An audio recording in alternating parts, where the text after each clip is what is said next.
有一啲過踢佩魯黑也個可能嘅馬拉松。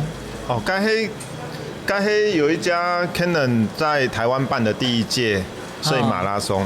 馬拉松係乜嘅意思？攝影馬拉松就是一天，沒記錯應該是12個小時之內都一直在拍照。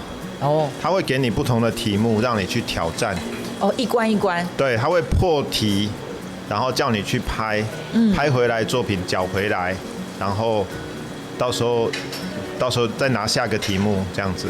哦，啊，家下係唔係記得出嚟係乜嘅題目嗎？我記得有一個題目叫做秋天，秋。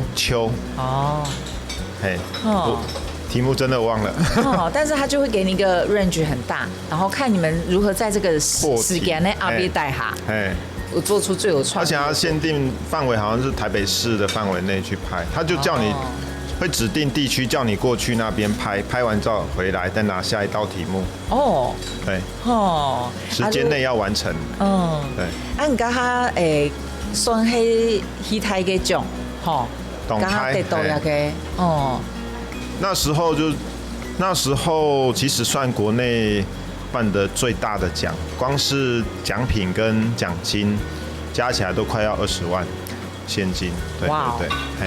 啊，剛剛你還在工程師嗎？還是已經？哦，那時候還在竹科當工程師。哎呦，嘿，哇，家下難怪你得到安泰獎，就會靠天這個做得，吼。